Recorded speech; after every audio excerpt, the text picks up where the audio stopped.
to a large extent. My name is Kevin Dunn. For those of you who are new, I think there are a few new faces here in this building. You are in the Institute of World Politics. We are a graduate school of statecraft and national security, and our curriculum focuses on the study and practice of the full spectrum of national power. If you have any further questions about what we do here, you can point those questions in my direction. I'd most happily assist you. But we're here today, of course, to listen to our speaker and alumnus of the Institute of World Politics, Mr. Geoffrey Seroka. And he will be presenting a lecture on the topic of the Orthodox Church in Ukraine. The title of the lecture today is "Which Orthodox Church in Ukraine? Kirill and Filaret in the Donbas." And so let me give you a brief introduction of our speaker today, and I'll cede the floor to him. Mr. Seroka is a graduate student at the Institute of World Politics. You're a current student, is that correct? Right. I'm sorry, apologies.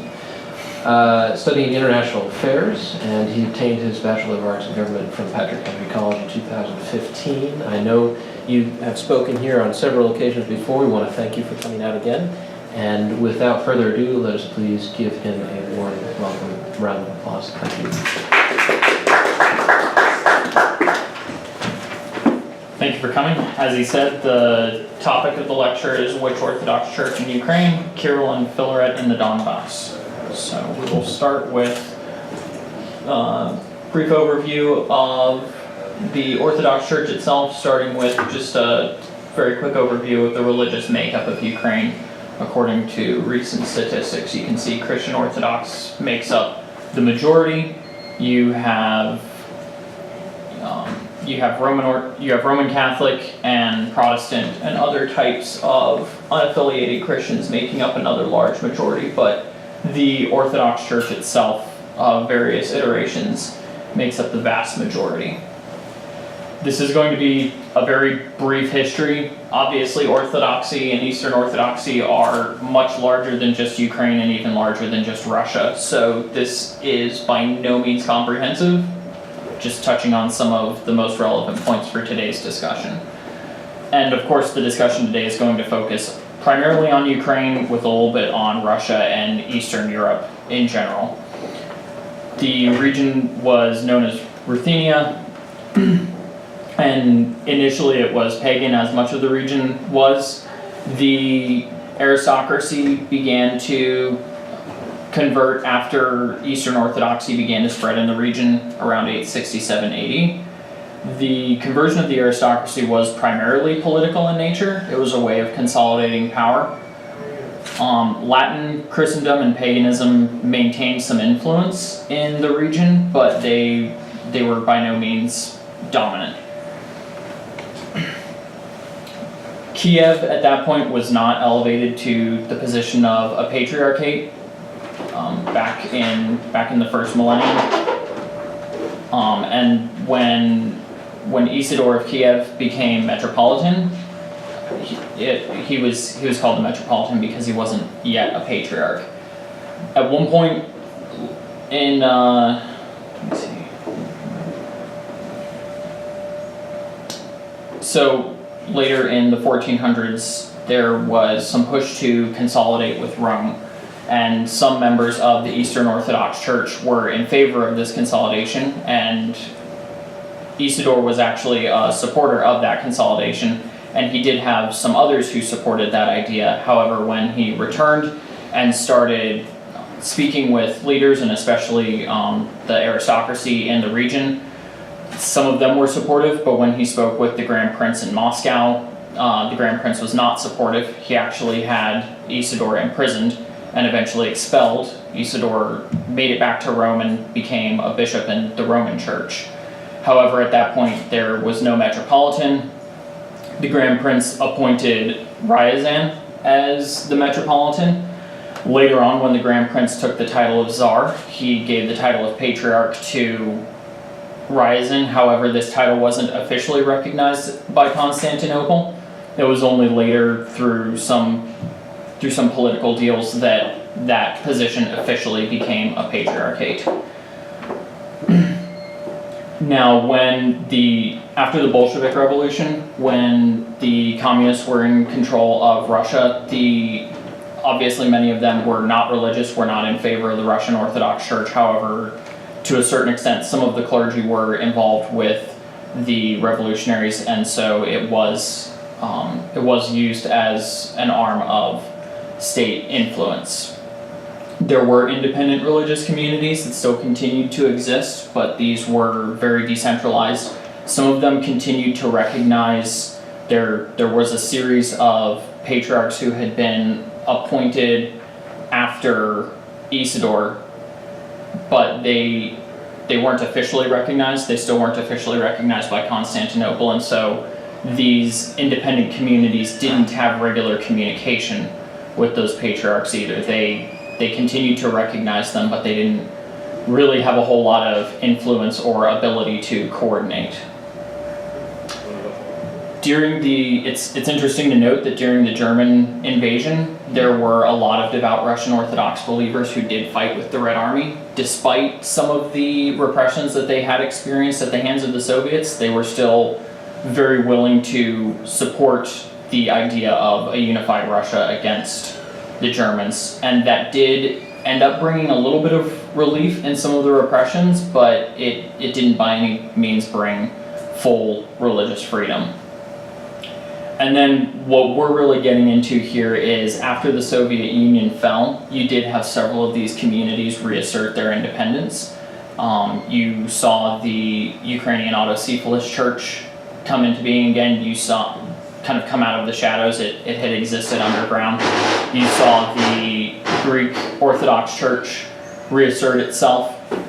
And so these religious communities have been involved in Ukraine since then, but again, somewhat disorganized, somewhat decentralized.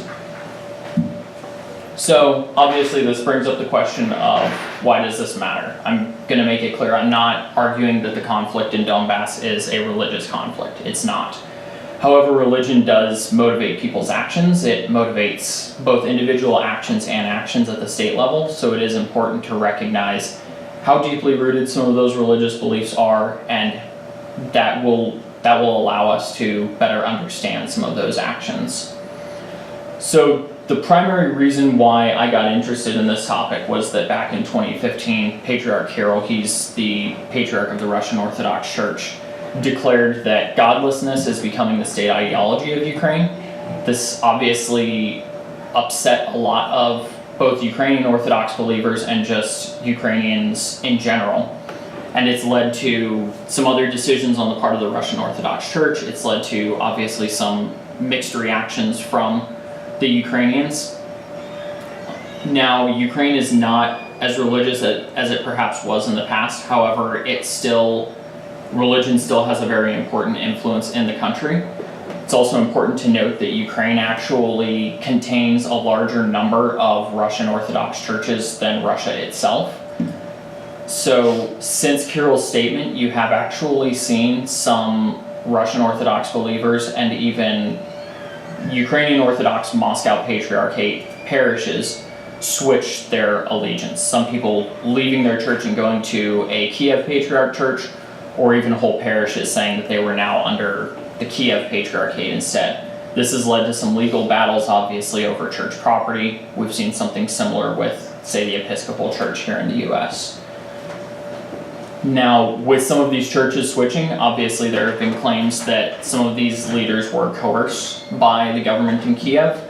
Of course, many of the Ukrainian Orthodox leaders who switched are claiming that this was their decision and this was a decision by their congregations.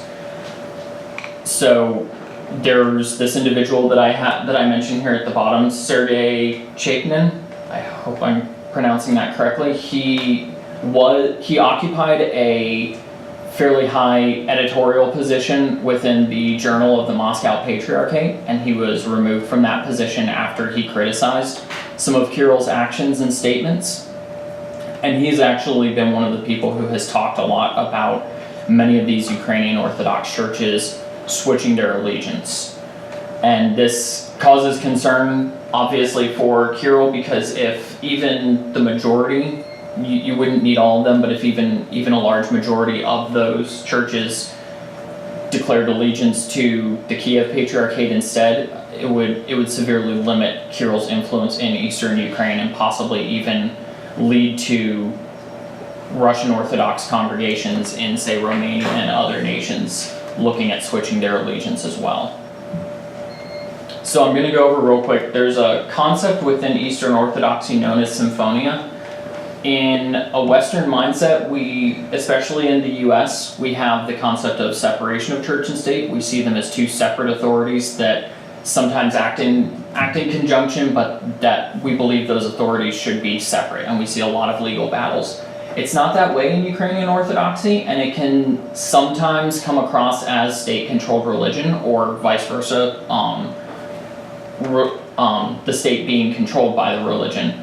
However, this comes from, even back in its ancient history, the concept of Caesaropapism, the idea of the state authority being able to appoint bishops and other local religious leaders, and that was a fight that the Roman Catholic Church went through as well, but it came to a very different conclusion in Eastern Orthodoxy. So the reason why this is important is because it may help to explain some of Kirill's statements. The statement that he made about godlessness becoming the state ideology of Ukraine, that isn't necessarily something that was directed by the government in Moscow, although the church and the government have a very close relationship. It may come across to us in the West as something that he was told to do, but more than likely it is something that it was his decision as a way of supporting what he saw as his allies in the government in Moscow, and that's an important distinction. Now, here's just some current actions that he has taken. He's made several overtures to the Pope. The issue of Latin and Eastern Christianity reuniting is something that has been a feature of religious discussions for millennia, obviously. So he's made these overtures, and there was even back in 2016, he and Pope Francis met and they released a joint statement.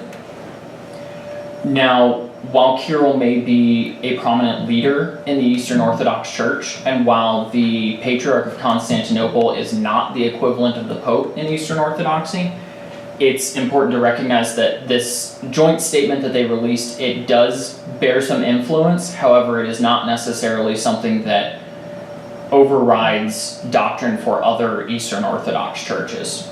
But there's some important language in the statement that it's good to pay attention to. So several of the statements are something we would agree with, something fairly innocuous about, we deplore the hostility in Ukraine that has already caused many victims. This is an English translation that came from the Vatican Radio. However, there are some other statements, especially the two last ones that I have on here, about saying that it can't be accepted that disloyal means be used to incite believers to pass from one church to another. And then he has the other statement about he decries what he calls uniotism, understood as the union of one community to the other, separating it from its church. This is talking about the various congregations in both Eastern Ukraine and more central Ukraine that have switched their allegiances. And so getting a statement like that in conjunction with the Pope obviously carries a lot of weight in the international community. So he's also appealed to the UN in trying to get some criticism, some international criticism of those actions, and he's also called out two bills that recently appeared before the Ukrainian parliament.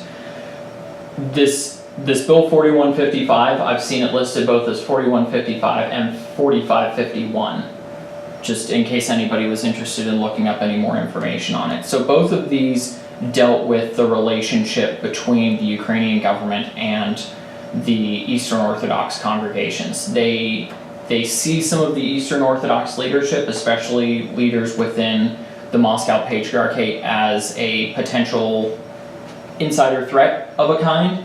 And so 4155 was essentially trying to give the Ukrainian government authority over the religious leaders, so that if they did see a particular religious leader as some kind of a threat, they might have authority to remove or replace him. And then 4128 dealt with that idea of, if a church switches allegiance, do they get to take their church property, their building, their land, their equipment with them?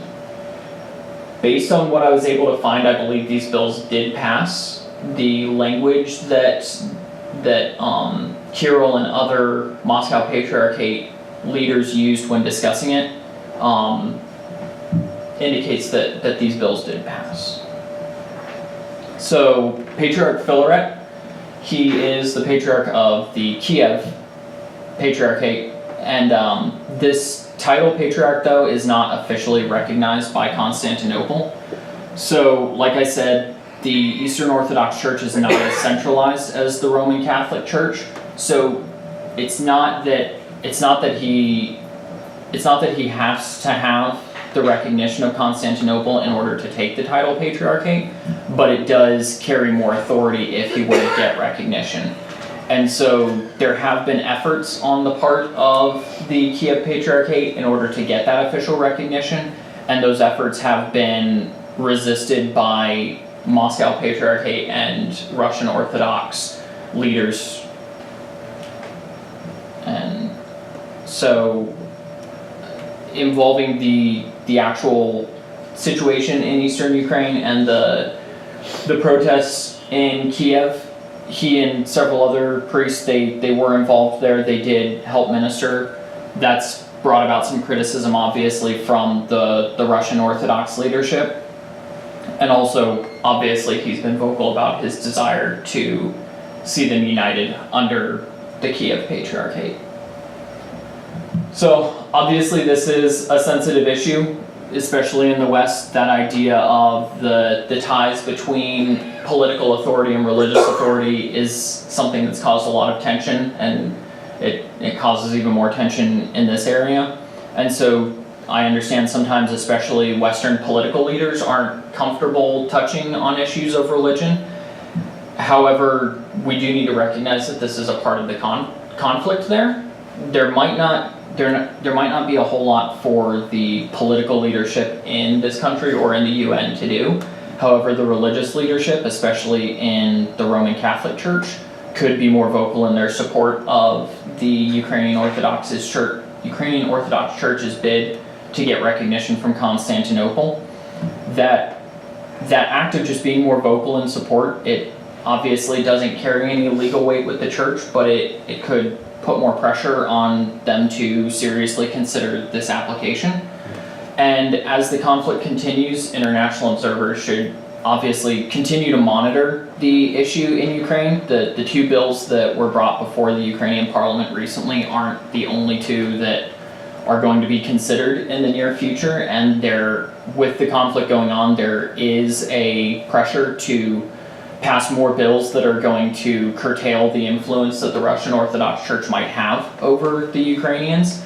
Some of those may very well be justified, but there is going to be pressure to push the envelope further and further. And so international observation would go a long way towards hopefully keeping that from passing into open religious oppression.